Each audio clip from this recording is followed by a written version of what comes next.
दोस्तों, आज की कहानी है खूबसूरती का कदर, भाग एक।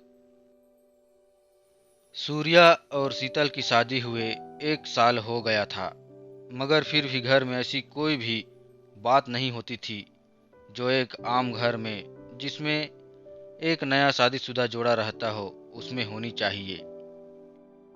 न प्यार भरी गुफ्तगू, न तीखी तकरार, न इंतजार की बेचैनी, न रूठने मनाने का सिलसिला। हर वक्त बस एक शुष्क सा उदास माहौल बना रहता था। घर पर ऐसा लगता कि कोई है ही नहीं।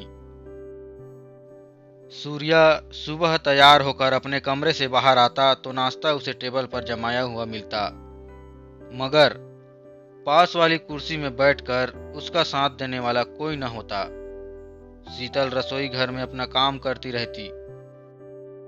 शीतल भी सूर्या के जाने के बाद सारा दिन तन्हाइयों के लम्हे गिनते हुए बसर करती। उसकी कोई ऐसी सहेली भी न थी जिससे बात करके अपने मन को हल्का कर सके और दिन निकाल सके। जब भी कभी कपड़े सुखाने के लिए छत पर जाती तो कभी कभी उस 10 मंजिल की ऊंचाई से उसे कूद जाने का मन करता। शीतल का एकमात्र सहारा था ड्राइंग रूम में रखा हुआ टेलीविजन, क्योंकि दुनिया भर की गमगीन खबरें शायद उसके खुद के गमों के वजन को हल्का कर देती थी। फुर्सत के वक्त जब भी कभी वह अपने आप को शीशे में देखती तो अपनी खूबसूरती पर उसे तरस आता कि कोई उसकी कदर करने वाला नहीं। उसकी सुनहरी जुल्फे बिना चमक के सोने जैसी लगती, आंखों का काजल उसे धुंधली सी स्याही सा लगता। कभी कभी वह अकेली होती तो दुल्हन की तरह खुद को सजाती और खुद ही शीशे के आगे अपना हुलिया बिगाड़ देती। यूं करने से उसे न जाने कौन सा सुकून महसूस होता था। सूर्या जब भी दफ्तर से वापस आता तो सीधा अपने कमरे में चला जाता और शीतल उधर ही बैठे टेलीविजन देखती रहती। उधर से ही वह खिड़की के उस पार बालकनी में खड़े सूर्या को, जो फोन पर किसी से बात करने में व्यस्त होता था, उसको देखती रहती। उस समय सूर्या के चेहरे पर फैली रौनक, बात करते वक्त उसकी हरकतों से छलकता रूमानी अंदाज शीतल को यकीन दिला चुका था कि उसके पति के किसी दूसरी औरत के साथ संबंध है। ऊपर से सूर्या का तरतीब से हर रोज यूं करना उस औरत से सूर्या के रिश्ते की साफ गवाही देता था।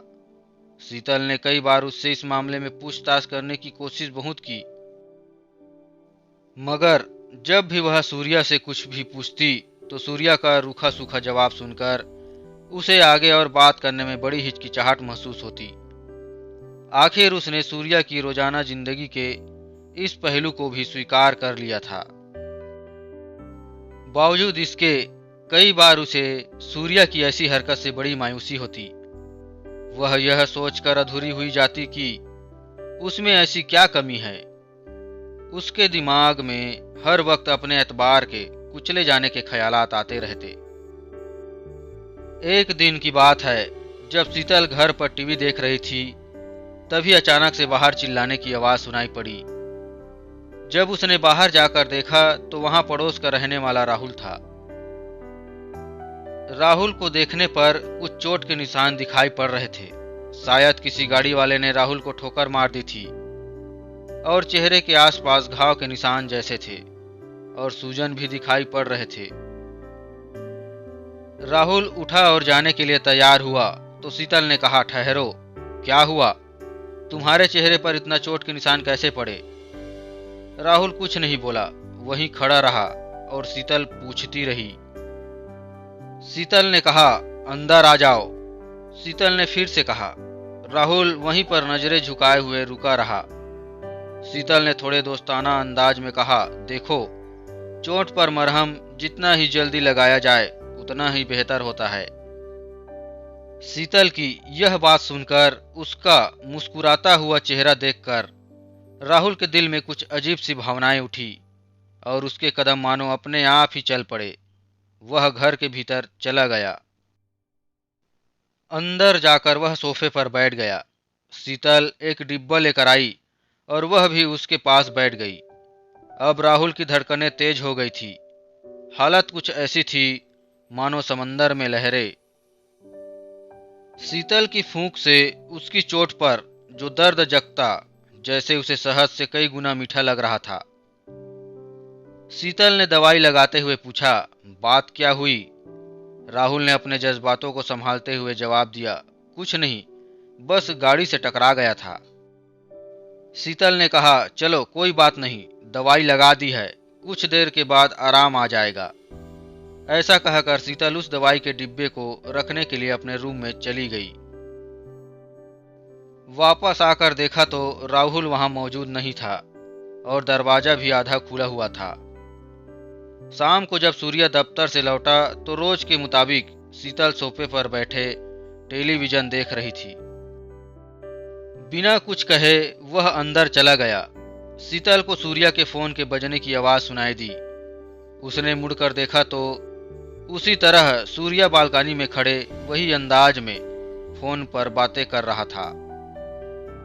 अचानक से उसकी नजर भी शीतल से जा मिली तो एक पल के लिए वह रुका, फिर वापस अपनी बात में व्यस्त हो गया। शीतल ने भी न कुछ कहा न कुछ किया। यूं नजरों का मिलना पहले भी अक्सर हो चुका था। रात को सूर्या के साथ सोते वक्त शीतल को उसका बिस्तर अंगारों से भरी सेज सा लगता था। कई देर तक वह आंसुओं के सूखने का इंतजार करती और आखिर में सो जाती।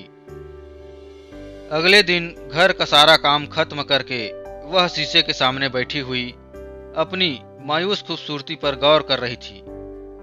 वह अपनी किस्मत को कोस कोस कर भी तंग आ चुकी थी। भगवान में तो पहले से ही विश्वास न था, और होता भी क्यों। उसी वक्त उसने दरवाजे पर दस्तक सुनी। दरवाजा खोला तो वही राहुल था। दोनों एक दूसरे को थोड़ी देर तक घूरते रहे। फिर शीतल ने उसे अंदर बुला लिया। सोफे पर भी दोनों काफी देर तक चुपचाप बैठे रहे।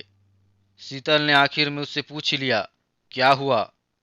मुझसे कुछ नहीं कहोगे? यह सुनते ही राहुल के होठों पर एक मुस्कान चमक उठी। उसने अपना हाथ उठाकर शीतल की जुल्फों को सहलाया। वे जुल्फे भी जिनको सिर्फ हेयर ब्रश के छूने की आदत सी हो गई थी, आज किसी मर्द के छूने से शर्माने लगी। राहुल ने अपनी टूटी सी आवाज में कहा, आपके दीदार से मेरी रूह को ऐसे शांति मिलती है जैसे रेगिस्तान की रेत को बारिश की बूंदों से। फिर डर लगता है दोबारा शायद नसीब हो ना हो। शीतल के दिलो दिमाग पर जैसे जलजला बरपा हो। एक तरफ उसे डर था कि कहीं कुछ ऐसा न कर बैठे कि उसे बाद में पछताना पड़े, और दूसरी तरफ उस सुख को पाने का मौका था जिसे वह कई अरसे से पाने में लगी थी, जो कि उसकी तकदीर में ही नहीं थी। जब राहुल ने अपनी उंगलियों से शीतल के पतले लबों को छुआ तो शीतल के दिल में भावनाओं का एक सैलाब उठा और वह कुछ न सोच सकी, और झट से राहुल को अपनी बाहों में जकड़कर कस लिया। फिर मानो जैसे हर सरहदे, हर रिवाज और रस्में नाजुक से धागे बन गए थे जो बस बारी बारी टूटते जा रहे थे। जाते वक्त राहुल ने जेब में से एक छोटा सा मिट्टी का खिलौना निकाला। उसे शीतल को देते हुए कहा, मैं खिलौने बनाकर उन्हें बेचता हूं जिससे मुझे रोजी मिलती है। कभी न सोचा था कि ऐसा ही खिलौना एक दिन मेरा दिल बन जाएगा। तोहफे के तौर पर तुम्हें दे रहा हूं। इतना कहकर वह चला गया। शीतल ने खिलौने को गौर से देखा तो हूबहू उससे मिलता जुलता था। बस फर्क इतना था कि उसकी खूबसूरती मुरझाई हुई न थी। उसने संभाल कर उसे अपने पास रख लिया। शाम को सूर्या लौटा तो देखा कि शीतल आज टीवी के सामने नहीं बैठी है। कमरे में गया तो शीतल शीशे के सामने बैठी हुई खुद को सजा रही थी। उसके पीछे टेबल पर रखे रेडियो पर फिल्मी गाने बज रहे थे, जिसे शीतल साथ साथ गुनगुना भी रही थी। सूर्या को एक पल के लिए यह बदलाव अजीब सा लगा, पर फिर भी ध्यान न देते हुए बाथरूम में घुस गया। जैसे ही वह बाहर आया तो उसका फोन बजने लगा, और वही फिर हर रोज वाली बात। बावजूद इसके उस रात शीतल को न बिस्तर के अंगारे महसूस हुए, न उसकी आंखें गिली हुई। घर में सूर्या की गौर मौजूदगी में राहुल और शीतल के मिलने का सिलसिला कई दिनों तक चलता रहा। शीतल को बचपन से ही नाचना बहुत पसंद था। वह कभी कभी कोई फिल्मी गाने पर राहुल के सामने नाचती तो राहुल बड़ी तबीयत से ताली बजाता। इस तरह घर के शुष्क से माहौल में अब कभी कभी खुशियों की तालियां गूंजने लगी थी। शीतल को अब छत पर से कूदने का मन भी नहीं करता था, बल्कि उसे वहां से खुले आसमान में उड़ती पंछियों को देखकर बड़ी खुशी मिलती। उसकी सुनहरी जुल्फों की चमक लौट आई थी। उसके होठों की सुर्खी अब पहले जैसी फैली हुई न थी, बल्कि अब खूबसूरती से लगाई हुई रहती थी। उसकी आंखों के काजल में मायूसी का एक कतरा भी न था, और वह शीतल के चेहरे की मासूमियत को जम के बढ़ावा देता था। सूर्या को शीतल का यह बदला हुआ रूप देखकर पहले तो हंसी आई, फिर बड़ी हैरानी भी हुई, मगर उसने कोई खास तवज्जो नहीं दी और पहले की तरह ही सब कुछ चलने लगा।